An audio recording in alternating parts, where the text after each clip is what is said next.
Guys, what's up? What's going on out there today? Hey, it is Brent Abel here, webtennis.com. Another episode of Theory, Tennis Theory versus Reality. Here's what actually works. And, one of the worst pieces of advice I ever got, and that I just sort of thought was, well, okay, this makes sense. And that I actually ended up giving this advice for way too long until I finally realized that the whole thing about, hey, you know what? Just go out there and play your game. And the problem with that is two things. Number one is that when you go out and play your game, most players, and I certainly didn't know it at the time, they don't really know what their unique game is. They're not really 100% sure. What are their strengths? What do they average at? And what are they weak at? And the other the second thing, the other part of play your game is that you might know what your strength is, and you might just be feeding the beast over there that all of a sudden, wow, their strength is better than yours. So what I eventually discovered is, and I just, this was from talking to, all the top players and going, hey, what was that strategy in your match there? What were your tactics?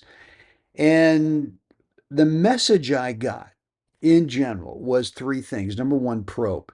Probe to find out what their strength is over there. And once you discover that, just decide, okay, well, I'm going to avoid giving them what they want.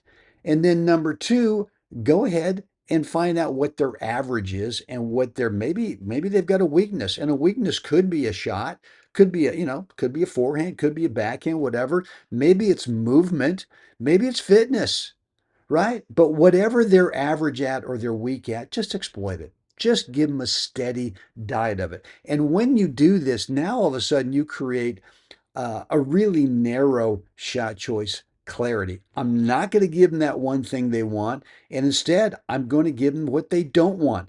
For me, lots of times it's just half the court. I know that if let's say, for example, that guy over there's got a great forehand, right? And so if I'm playing a right-handed player, I'm just going to eliminate that side of the court. I'm not going to get, unless I get a fat, wide open court opportunity, I'm not going to give them any balls over to that side. I don't care. We could after I've probed and discover what they're good at, I wouldn't, but you could literally change sides and go, hey, by the way, you're not getting a forehand today. I wouldn't care. I wouldn't care because eventually, if they realize or understand, wait a minute, I'm not getting any forehands to my big old, my big weapon over here. It's all on the other side. Now they know anyway, whether you say it or not. So it doesn't matter. And now all of a sudden, shot choice for you is really got some clarity, right? Whether it's on serving, whether it's on ground strokes, whether it's on an approach shot, whether it's whatever it is, now you've got real clarity. And so if their weakness is a certain stroke, I'm just going to pepper it all day long. It's going to be a steady diet of it, right? Maybe it's movement. Maybe they're really great at moving side to side, and in fact, they love to look at the court from a corner.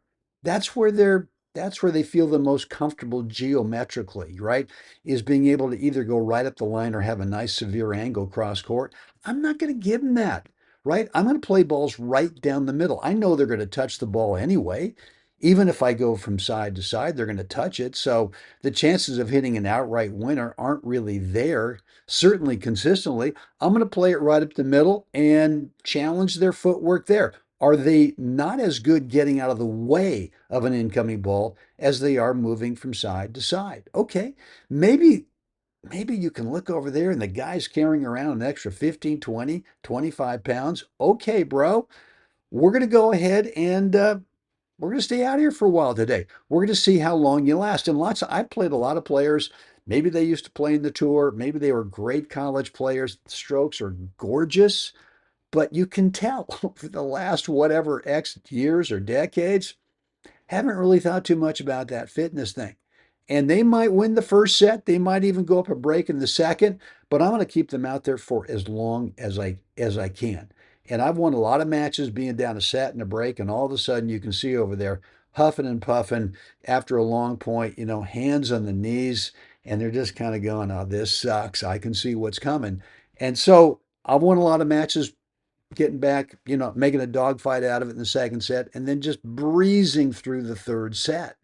So I want you to start thinking differently about tactics and strategy. And that is basically the probe, avoid, and exploit, right? We're no longer going to just play our game. I mean, look, there may be some times where you probe and you avoid and you exploit, and it might fit into what your strengths really are. Okay, that's cool. That's great. But until you discover what they're great at, and then discover what they're average at or maybe weak at. I mean, no one's out there great at everything. I'm just no one is. You got to you got to go out there and figure out what that guy doesn't want you to give them. And once you find that out, just work it. Just work it, steady diet of it. And look, nothing's a guarantee. But it certainly is better than feeding the beast over there with just play your game. Look, guys, hope this has been helpful today. If you've got 15 minutes, what I've got for you is right down below. Whoopsie, right down below, there is a link. And where did I go? Hold on, I'm going to bring myself back here. Sorry about that. Right down below is a link, and you can get signed up for or you can schedule on your own time, whatever works best for you, uh, a date, a time, and let's get on a 15-minute call. It's free, right? It's on me. We can talk about anything you want to talk about. Could be stroke technique, could be tactic strategies, could be fitness, could be singles, doubles, whatever's on your mind. Could be the mental part of the game. 15 minutes, let's get in the phone. If you're out of the country, we'll do something a little different. Probably do a StreamYard, a Zoom type call to make that work. But look, there's something you really want to get squared away on right now, it's on me. It's free, no charge. Right down below is the link where you can get started for scheduling. Guys, hope this has been helpful today. Looking forward to any comments, any remarks, feedback down below. Let me know what's on your mind. Promise to get back to you.